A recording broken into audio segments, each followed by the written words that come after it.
አዎ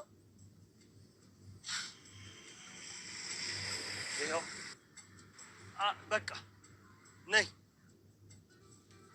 ቀስ በሽ እንዳትወርቂ ቀስ በይ ይልቅ አንድ ነገር ቢፈጠር ምሳሌን አደራ ለምሳሌ ያለሻት አንቺ ነሽ መቼም አንቺ አደራ የምትበይ ሰው አይደለሽ አረ መድብል እንደዛ አትበል ብሩክንም አንተንም ክፉ አይንካችሁ እኔ የምልሽ ብሩክን ተወጁ ነበር እንዴ ብሩክን ካልወደድሽው ለምንድን ነው ያን ያህል መስዋዕትነት የከፈልሽው አሁንስ ለምንድን ነው ይሄንን ሁሉ መስዋዕትነት እየከፈልሻለሽ እኔነት መናገርሽ ነገር ደግሞ ቢኖር አንቺ ለብሩክ ትገቢዋለሽ ነው ብለክ ነው መድብል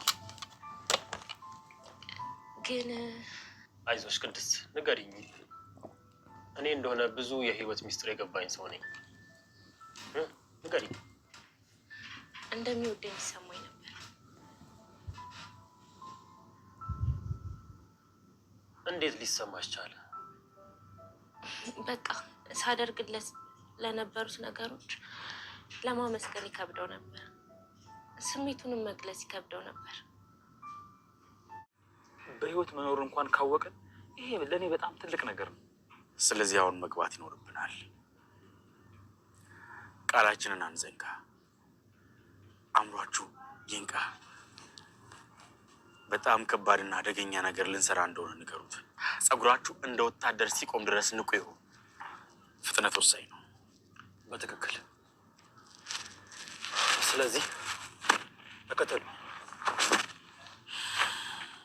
ሞገስ ዛሬ በጣም ወንድነቱን የተፈታተነው ችግር ገጥሞታል እሱም እንግዲህ ብሩኬን ለማግኘት ወይም ብሩኬን ከታሰረበት ለማስመለጥ የተደረገው በሚደረገው ግብ ላይ እንግዲህ ቃል ገብቶ እጁን አንስቶ መሐላ ምሎ ቀጥታ ገብቷል ማለት ነው ከነመድብልና ጓደኛው ጋር ወደ ቤተሰቦቻችን እንግዲህ ሞገስ እንደምታወቀው በጣም ነው የሚፈራው በጣም ነው ከሚባለው በላይ ማለት ነው ፊት ለፊት እንኳን የሆነ ነገር እናገኝቶ ወደ ኋላ ማምለጥን ነው እንጂ ፊት ለፊት መጋፈጥን አይችልም ማለት በጣም ነው የሚፈራው እንኳን አይደለም ፊት ለፊት መጋፈጥ ይቅርና ገና ተደውሎ እንኳን በስልክ ሲነገረው ሰውነቱን ላብላብ ነው የሚለው ስለዚህ እንደዚህ ያለ ወኔውም ሞራኑም የለውም ሞገስ ግን ዛሬ በጣም በከባድ ነገር ተከስቷል እሱ ምንድነው እንግዲህ ብሩክ ያለበት ነገር ታውቆ ግዴታ በሩን ሰብረው እዚህ ግቢ ውስጥ እንዲሆነ ስለታወቀ እሱን ነገር ገብተው ማስመለጥ እንዲያለባቸው ተመካክረው ሁሉ ነገር ጨርሰዋል መድብልና ጓደኛው ማለት ነው በዚህም እንግዲህ ሞገስና አብረህን ነው የምትሆነው አንተም ጓደኛ አይደል እንዴ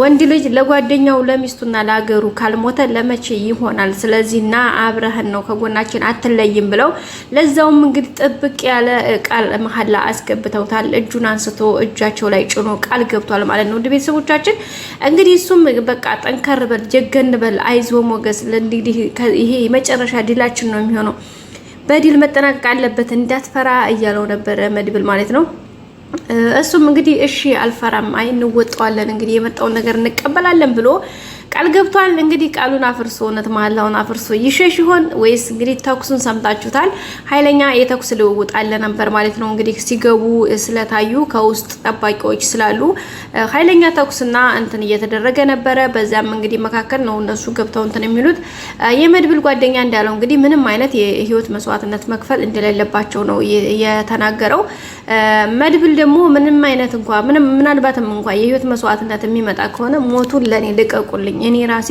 ችግር የለብኝም እኔ ራሴ ሞታለሁ እናንተ ግን ምንም መሆን የለባችሁም እያለ ነበር ጓደኛውም እንግዲህ አይ መድብል እንደዛም አይደለም የመጀመሪያ ምንም አይነት ህይወት መስዋዕትነት መክፈል የለብንም ሁለተኛ ሲቀጥል ደግሞ ሞት ወዲማን በየት በኩል እንደሚመጣ ለማናችንም ግልጽ አይደለም ስለዚህ አንተ ይሄንን ብለህ የምታደርገው ነገር አይደለም ስለዚህ እሱን እዛው ፊት ለፊት ስንመጣ የምንጋፈጠው ነገር ነው ማናኛችንን ብንሆን ግን በዚህ አጋጣሚ ምንም አይነት ነገር ቢፈጠር አንድኛችንን ጥለን አንድኛችን ወደ ኋላ ማሸሽሸግም ሆነ መሸሽ በፍጹም የለብንም ስለዚህ እዛው እስከቻልን ድረስ መጋፈጥ አለብን ምናልባት እንኳን ሁኔታዎቹ የማይመቻቹ ከሆነ ራሳችንን ማዳን ካለብን ራሳችንን ማዳን አለብን ግዴታ ግን ሲጀመር ወንድማችንን ማዳን አለብን የዛሬው ቻንስ አይገኝም ምክንያቱም ካሌ ሞሲሳ ከአዲስ አበባ ከተማ ወጥቷል እንግዲህ ጠባቂዎቹን ይዞ ማለት ነው ስለዚህ ኃይል ተቀንሷል ሁለተኛ ዝና እንግዲህ ሰሞኑን እነ መድብል በጣም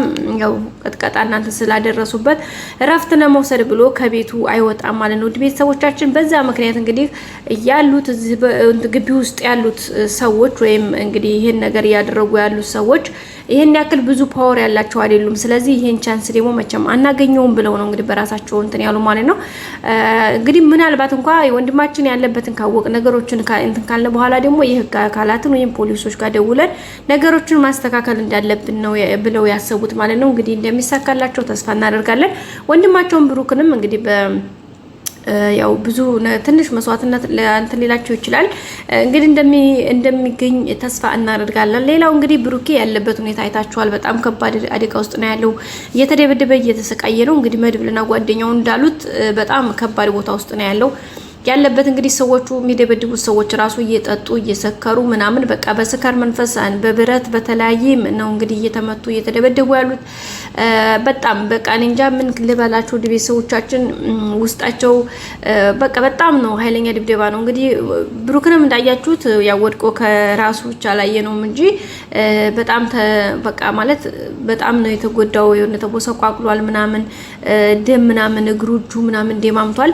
እንግዲህ ተኩስ ምናምን ኃይለኛ ተኩስ ተከፍቶ የተኩስ ምልልስ ሲደረግ እሱ ጋር አጠገቡ ጠባቂው የነበረው ሰውዬ ተኩሱን ሲሰማ እንግዲህ ሀድ መጣ ብሎ ነበረ። በመጨረሻም እንግዲህ ተኩሱ ሲበረታ ብሩክን ጥሎት ሄዷል እና ብሩክ ደግሞ ያንን የተኩሱን ሩምታ እየሰማ እንትን ባለበት ሰዓት ላይ ይሄን ነገርማ ቻንስ መጠቀም አለብኝ፣ ምናልባት ቁሜ መሄድ ብችል እንኳን ተነስቼ ለምን ማምለጥ አልሞክርም በሚል ሀሳብ ተነስቶ እንግዲህ እጅና እግሮቹን እያሳሳበ ወይም ገተት እያረገ ለመንቀሳቀስ እየሞከረ ነው። እንግዲህ ይሄንን በዚህ እሱ እንትን ከሞከረ ሳብ ብሎ ወደዛ ስለሚሄድ ከዛም እንግዲህ ወንድሞቹ እንደሚያገኛቸው ያኔ እነ መድብልና እነ ሞገስን አግኝቷቸው አብረው እንደሚወጡ እነሱም ደስ እንደሚላቸው ተስፋ እናደርጋለን። ወንድ ቤተሰቦቻችን እንግዲህ ያው እንደሚሳካ ተስፋ እናደርጋለን። እንግዲህ ብሩክ ይሄን ያክል ከ2 ወር በላይ ነው እንግዲህ የጠፋው። በዚህ ወራት ውስጥ ያለበት ሁኔታ እንግዲህ ያው እንዳያችሁት በተገመተው መንገድ ሲደበደብ ብዙ ነገር ስቃይ ሲደርስበት ነበር ማለት ነው። ቤተሰቦች እሱ ነገር ደግሞ በጣም ከባድ ነው። ግን ያው ሁሉም ነገር ጊዜ ስላለው እንግዲህ በጊዜው ደግሞ ወንድሞቹ ዛሬ ደርሰውለታል። ወጥተው ደግሞ አንድ ላይ ሆነው መድብልና ብሩክ ወንድማማቾቹ አንድ ላይ ሆነው በቃ የሆነ ስኬትን ሲያስቡ ምናምን ማየት የሁላችንም ምኞት ነው። ቤተሰቦቻችን እንደሚሳካም ደግሞ አንጠራጠርም። የተወሰነ ሊያለፋ ይችላል እንጂ ሁሉም በጊዜ ይሆናል።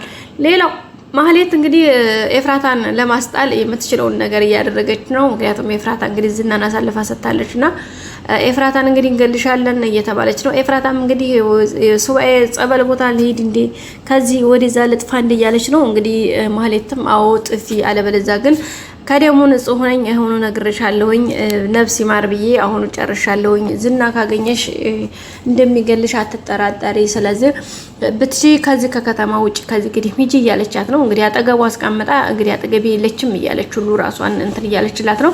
በዛ አጋጣሚ ኤፍራታ ብትሆን በእርግጠኝነት አሳልፋ ሰጣታለች። ግን ማህሌት በምትችለው ነገር እየተከላከለችላት ነው የምትገኘው። ዝናም እንግዲህ እየዛተባት ነው። ዝና ያው ዛውን ደግሞ ሌላ አሳሳቢ ነገር ገጥሞታል። እሱ ምንድነው እንግዲህ እነ መድብል እዚህ ጋር እያደረጉ ያለው ሙከራ በጣም ነው። ምክንያቱም ተኩሱና ሙከራውን ስለሰማ እንግዲህ ለማህሌት ደውሎላት ምንድነው መድብል ጋር እስኪ ቤት እንዳለና እንደሌለ ደውለሽ አጣሪ እስኪ ያልሆነ ነገር ሳይሞክር አይቀርም እያላት እየነገራት ነበርና ምንድነው እሱ ደግሞ ያልሆነው ነገር ምንድነው ምናምን እያለች ነበር ማህሌት። አንቺ ስለማይገባሽ ተይው በቃ ምናምን ብሎ እንግዲህ እሷን ሰድቦ ነው የዘጋባት ቤተሰቦቻችን። እሷም እንግዲህ ብዙ ነገሮች ሞክራ አልሳካላት ብላ ያው አሁን በቂጣ ቁጭ ብላ ለለት ጉርሷም እየተማጸነች ነው የምትገኘው ውድ ቤተሰቦቻችን። ሌላው ሉላ እንግዲህ ሞገስ ከሄደ ጀምሮ በጣም እየተጨነቀች እያሰበች ትገኛለች። ያው እንግዲህ ምንም ማድረግ ስለማይቻል ነው ውድ ቤተሰቦቻችን። ማለት ብቻ አትሄድ ብለው ነበረ ግን አልቻለም። እንግዲህ ያው ግዴታ መሄድ ስላለበት ሂዷል። ሉላም በጣም እየተጨነቀች ነው። ሲቀጥል ደግሞ ሌላ የሚያሳስባት ነገር ያ እንግዲህ ገንዘባቸውን የተያዘውን ያስለቀቃል ተብሎ የተቀጠረው ጠበቃ እንግዲህ በጣም ሌላ ሪስክ ውስጥ እያስገባት ነው። እንግዲህ አብረሽን ካልተኛሽ ከኔ ጋር ካልሆንሽ ምናምን እያለ ብዙ ነገሮች ማስፈራሪያ እያደረገባት ነው የሚገኘው። እሷም እንግዲህ እኔ ለፍቅር ብዙ መስዋዕት የከፈልኩ ሴት ነኝ፣ እንደዚህ በምትለው ሀሳብ አልስማማም፣ እረፍ፣ አርፈህ ተቀመጥ እያለችው ትገኛለች። በቀጣይ ክፍል እንገናኝ። ሰላም ቆይ።